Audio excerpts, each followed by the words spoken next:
महाराष्ट्र थाने महानगर पालिका शिक्षण विभाग प्राथमिक शाला क्रमांक 127 में राजकुमार यादव द्वारा 29 वर्ष 5 माह 18 दिन सेवा देने के बाद सेवा संपूर्ति सेवा साफल्य सम्मान समारोह 30 मार्च 2022 को आयोजित रहा। बता दें कि 29 वर्ष से अधिक शिक्षण जगत को सेवा देने के बाद राजकुमार यादव ने अपनी लेखनी एवं कुशल व्यवहार सेवा भाव के चलते सैकड़ों बार विभिन्न राज्यों के जनपद की संस्थाओं एवं राजकीय सम्मान से सम्मानित किए गए। राजकुमार यादव सरस का जन्म 5 मार्च 1964 को मुंबई में हुआ। श्री यादव ने एमए, डीएड, बीएड शिक्षा विशारद जैसी उपाधि हासिल की। उनके सम्मानों में आदर्श शिक्षक महापौर पुरस्कार, शिक्षक गौरव रत्न, राष्ट्रीय एकात्म प्रतिभा रत्न व राज्य स्तरीय शिक्षण रत्न पुरस्कार भी शामिल रहे। उनके सेवा संपूर्ति पर 30 मार्च 2022 को हजारों लोगों ने उन्हें सम्मानित करके उनके हौसले एवं मनोबल को बढ़ाया। देखें पूरी खबर महेंद्र मणि पांडे के साथ।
सरकार हमारा संपर्क जल के परवाही सेवा कालामध्ये हे नाव कमवलं।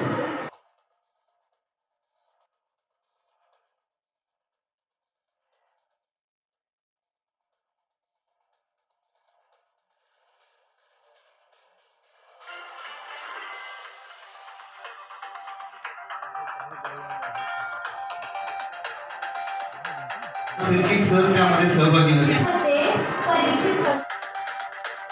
कोई अंदाज नहीं है, लेकिन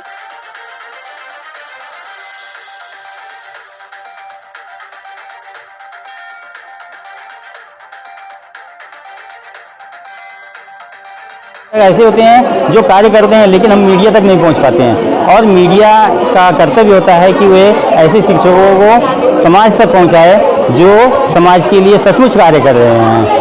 यदि शिक्षक है तो वे बच्चों के प्रति समर्पित रहें। यदि बच्चे के प्रति समर्पित रहे तो बच्चों का भविष्य उज्जवल हो सकता है। यह जो सर्विस है केवल पैसे कमाना ही है इसलिए नहीं होता है। इस पैसे कमाने के साथ ही साथ ये बच्चों का इतना विकास करना चाहिए कि वे ज़िंदगी भर हमें याद करें और राष्ट्र का नवनिर्माण करते हुए अपने देश का भविष्य उज्जवल करते रहें। और वह तभी संभव है जब शिक्षक अपने समय की अपेक्षा ज़्यादा समय बच्चों को देगा तो यह संभव हो सकता है। मुझे ऐसी कविताओं पर ज़्यादा जोर मैं देता हूँ कि बच्चों को उससे प्रेरणा मिले। मेरी एक कविता है, लक्ष्य न ओझिल होने पाए चाहे संकट हो हजार। तो हमें लक्ष्य की ओर बढ़ना है तो कितने भी संकट आए हमें उसे पार करते हुए आगे की ओर बढ़ना चाहिए। और मैं हमेशा बच्चों के प्रेरणा के लिए कविताएं लिखता हूं, उन्हें प्रेरित करते रहता हूं। अब मैं तो ये कहना चाहूँगा कि वीरों से धरती खाली नहीं होती है। एक वीर गया तो दूसरा वीर उस जगह पे तैयार होगा, और ठीक उसी तरह से मुझसे भी अच्छे ढंग से बच्चों के साथ वो बर्ताव करेगा और अच्छी शिक्षा देगा, और कहीं ना कहीं मेरी जो छवि बनी हुई है उससे भी अच्छा करके दिखाएगा वो। मैं सबसे अच्छी कविता तो उसी को मानता हूँ जो हमें प्रेरणा दे सके। इसलिए मेरी सबसे अच्छी कविता लक्ष्य न ओझिल होने पाए चाहे संकट हो हजार। अर्थात हमें अपने लक्ष्य की ओर हमेशा बढ़ते रहना चाहिए।